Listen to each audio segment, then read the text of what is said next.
जनपद स्तर पर सर्वाधिक अंक प्राप्त किए हैं, उनके सम्मान में आयोजित इस कार्यक्रम में हमारे मेधावी छात्र छात्राओं ने सम्मान पत्र हासिल किए हैं समाज की ओर से। मैं उनको, उनके अभिभावकों को, समाज के सभी लोगों को अगली ओर से, अपने साथियों की ओर से इस कार्यक्रम में आयोजित साथियों का, उपस्थित सभी साथियों का मैं हार्दिक स्वागत करता हूँ, धन्यवाद करता हूँ, अभिनंदन करता हूँ। अगर अयोध्यापाल बेकार है तो अयोध्यापाल तब तक बने रहे जब तक कोई अयोध्यापाल न पैदा कर लो, तब तक तुम्हें सोने का कोई अधिकार नहीं है। और जब तक साथियों नमस्कार, मैं आपका साथी डॉक्टर अमित पाल। साथियों, सामाजिक न्याय की श्रृंखला के एक और मसीहा के बारे में बात करने के लिए हम आपके सामने उपस्थित हैं। आइए चर्चा करते हैं इस देश में बहुजन समाज को मुख्य धारा में लाने के लिए, सामाजिक विषमता को ख़त्म करने के लिए, अंधविश्वास, परंपरावादी, रूढ़वादी विचारधारा को ख़त्म करने के लिए तमाम महापुरुषों ने अपना त्याग और बलिदान और समर्पण किया। उसी श्रृंखला में एक नाम आता है पेरियार रामास्वामी नायकर का। जी हाँ, पेरियार रामास्वामी नायकर जो दक्षिण भारत के सुकरात कहे जाते हैं और गैर बराबरी, अमानवीय व्यवहार,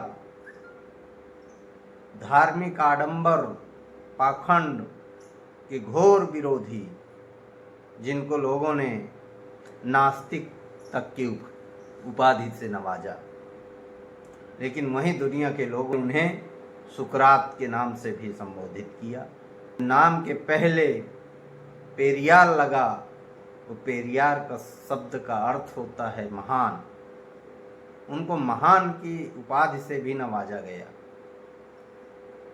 आइए चर्चा करते हैं ऐसे नायक दक्षिण भारत में पैदा हुए पेरियार रामास्वामी नायकर के बारे में।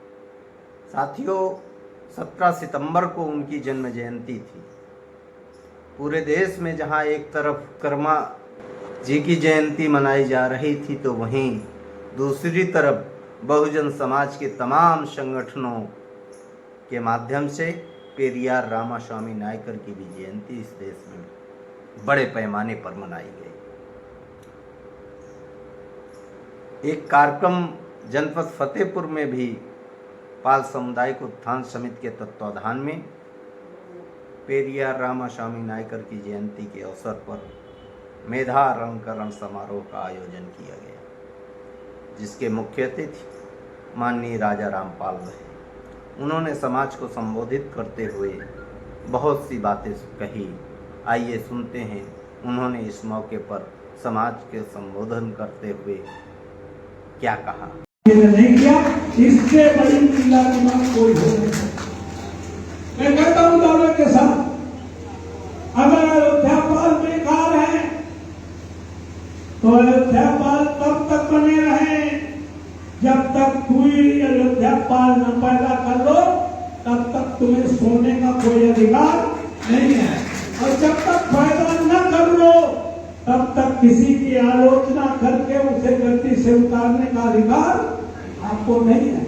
अगर ये चीज सीख लो, हम तुमसे पूछते हैं, उन्होंने अगर अपना बना लिया होगा, आर्थिक स्थिति बेहतर कर ली होगी, तो तुम्हारा फतेहपुर जनपद के लोग बतावे आकर के कि तुम्हारी कोई जमीन में कब्जा करके तुम्हारा पैसा लूट के अगर उन्होंने हित करने का काम किया हो, फिर बनाया हो। अगर ये काम नहीं करोगे भाई साहब, तो 3 पेरियार की जयंती मनाने से, बाबा साहब अम्बेडकर का नाम लेने से, सामाजिक सुधार की बातें बड़ी बड़ी करने से कोई फायदा होने वाला नहीं है। इसलिए मैं आज आपके बीच आया। मैं तो सोचता हूं, इस देश में भारत के पहले विद्वान, विश्व के 5वें विद्वान, भारत के भाग्य विधाता संविधान निर्माता बाबा साहब अम्बेडकर ने एक बात कही, उन्होंने कहा था, कब कही थी, क्यों कही थी, क्या कही थी? उन्होंने तब कहा था, अभी हमारे साथी सूद की बातों के हिसाब से पूछ रहे थे, जब इन समूचे बहुजन समाज को, समूचे कितने परसेंट है बहुजन समाज? लगभग 90% है। इनको दलित समाज में तालाब में घुसने की इजाजत नहीं थी। डॉक्टर अंबेडकर जैसे आदमी को महातालाब का आंदोलन करना पड़ा। उन्हें जब पढ़ लिख करके आगे बढ़ने का मौका मिले, छत्रपति साहू जी महाराज है, इन्होंने बाबा साहब को विदेश भेज के पढ़ाने का काम किया। शिक्षा वो शेरनी का दूध है, जो पिएगा वो दहाड़ेगा जरूर। वकील साहब जो भी कह रहे थे ना, हम गर्व करते, तो गर्व इसीलिए करते पढ़ लिख गए, पढ़े लिखे ना होते तो ये भी गर्व नहीं करते। तो इसलिए डॉक्टर अंबेडकर ने उस समय कहा, जिस दिन बाबा साहब अंबेडकर ने एक वोट का अधिकार देकर प्रधान से लेकर प्रधानमंत्री बनाने का, बनने का अधिकार दिया था, उस दिन डॉक्टर अंबेडकर पूरी जिंदगी में सबसे ज्यादा खुश नजर आए। उन्होंने सोचा था कि इस देश में जिनके 80-85% में 90% वोट हैं, अब वो प्रधान से लेकर प्रधानमंत्री वो बनेंगे। लेकिन दुर्भाग्य है, वो जानते थे 6,743 जातियों में बना समाज है, इसमें अगर भाईचारा ना बना तो भी बात नहीं बनेगी। तमाम लोग आए नहीं, क्यों नहीं आए? राजा रामपाल आ गए थे, सपा का मंच हुई। हम जब बसपा में आए, तो जब हम अपने महासभा में बुलाते थे तो कहना, भैया वो बसपा का मंच है, कोई समाज का मंच थोड़ी। हम सामूहिक सर्वजा धर्म की शादियां करते हैं तो कहना 5 साल का वो कार्यक्रम है, कोई समाज का कार्यक्रम। वैसे ही इनको कहते हो कि ये समाज का थोड़ी कार्यक्रम है, तो लड़का नए नए भरे हैं। ये सत्य नहीं, हम जानते हैं, हम तो तुम्हें 250 साल का होता है, इसलिए लोग नहीं आए। लेकिन बाबा साहब अम्बेडकर ने कहा था कि शिक्षित हो, संगठित हो, फिर संघर्ष करो। अगर शिक्षित हो जाओ और संगठित हो जाओ तो संघर्ष करने की आवश्यकता है ही नहीं। बिना संघर्ष के सब आपको तीनों चीजों की जरूरत नहीं है। खाली शिक्षित हो जाओ तो संगठित होने में देर नहीं लगेगी, संगठित हो जाओ तो शिक्षित हो चाहे ना जान भरवाने, उनके उसके समाज के लोग 3-4 जिलों में हैं और उनकी सब औरतें गोदी में बच्चा लिए और रैली में इकट्ठा हो जाती 1,50,000 तो अवेलेबल है भाई। जिसके 3-4 जिले में है तो वो संगठित हुए ना, शिक्षा उनके तुमसे 100% में हुई। तो इसके बाबा साहब अम्बेडकर ने कहा कि ये दलित समाज के लोगों, पिछड़े वर्ग के लोगों को जानते थे। इन पिछड़ों से भी बाबा साहब अम्बेडकर कह रहे थे कि तुम्हारी हालत और हमारी हालत में ज्यादा अंतर नहीं है। हम अगर दरवाजे के बाहर गोबर कूड़ा पानी कर रहे हैं तो तुम भैंसिया गैया चुई गए अंदर कमरा में टांग गया हो तो और खेत में अनाज पैदा करके मार के पथारी के अंदर घरे का तुम्हें अधिकार है। 4 पैया पैमाने बैठ कर तुम्हारे नसीब कर दो। तो उन्होंने कहा था गुलाम तुम भी हो, गुलाम हम भी हैं। अगर तुम साथ हो जाओ, अगर बाबा साहब की बात हमारे पिछड़े समाज ने मान ली होती तो आज जाति गणना की कोई आवश्यकता नहीं होती।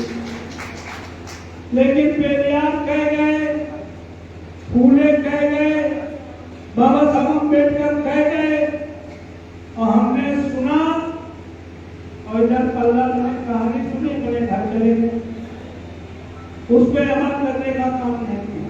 तो इसलिए मैं कहना चाहता हूं आप सभी साथियों से, मेरा निवेदन है कि तुम इतने नहीं बढ़ गए हो कि जो आगे है उसका पैर घसीट कर गिराने का काम करो। आगे बढ़ो और जो तुम्हें मूल मंत्र बताते हो कि हमारे समाज का आदमी जहां से आ जाए वहीं से दे देवे, ये काम तो ब्राह्मण 75 साल से कर रहा है, ठाकुर भी यही कर रहा है, दूसरे समाज बैकवर्ड समाज के लोग भी कर रहे हैं, यादव समाज के भी राज्यसभा MP MLA दूसरे धर्म बनना है कि नहीं बनना है? तो ये तो कौन नया विज्ञान ले आया है। ये कहने की जरूरत नहीं है, ये करने की जरूरत है। जो करना चाहिए वो करते नहीं हो, जो कहना चाहिए वो कहते नहीं। ढोल बजा के शोर मचाकर एक के साथ खड़े हो जाओ तो लोगों को पता चल जाए कि भैया इंडिया गठबंधन के साथ है या एनडीए के साथ। हेलो, एनडीए के साथ भी ढोल बजा खड़े हो तो भी तुम्हारी कीमत हो जाएगी, हमारी इंडिया में कीमत हो जाएगी। ना तो तुम इधर के हो, ना बसपा वाला हो तुम्हें का, सपा वाला हो तुम्हें का, भाजपा वाला हो कमल खुला है तो बीजेपी तो है, कांग्रेस वाला हो तुम कह झूठी अम्मा पाए लगा तो झूठी बेटा खुशी रहा, तो सब वाले कहा टेकू बनाओ। तो इसलिए मैं कहना चाहता हूं इस पर चिंतन करो, मंथन करो, मनन करो, एक हो जाओ। क्योंकि अभी हमने तमाम बातें सुनी कबीर के बारे में, ये कह रहे थे कबीर से ज्यादा बड़ा उनका लड़का होशियार, आज उसकी जरूरत है। उस समय कबीर ने जो कहा, कबीर ने क्या कहा? कबीर ने कहा कि चलती चाकी देख के दिया कबीरा रोए और दो पाटन के बीच में सारी बचा, यो समाज दुई पाटन में चार पाटन में तो यो तो जोड़े तो इसी बनेगा। हम तुम्हें कहते हैं उनका कबीर का जो लड़का था कमाल, उसने क्या कहा? चलती चाकी देख के हंसा कमान ठठाए और जो मानी निकल रहे बाल नमाका, लोग गेहूं मानी के किनारे हम बन जाते हैं, वो कमाऊं कुछ हो गए बन जाता है। तो है समाज के लोगों, अगर तुम अपना अस्तित्व बरकरार रखना चाहते हो कि हम चंद्रपुर समाज के हैं, हम पेरियार के वंशज हैं, हम अहिल्याबाई होलकर के खानदानी हैं, तो इन बैठी माताओं बहनों में जिस दिन तुम कोई एक महिला को उत्तर प्रदेश में कैबिनेट मिनिस्टर बना देना, मुख्यमंत्री बनाने लायक तो नहीं हो, उस दिन हम समझेंगे कि आपने कोई अहिल्याबाई का जन्म देने का काम फोटो में माला चढ़ाने से कोई अहिल्याबाई होगी करने का फायदा होने वाला। चलना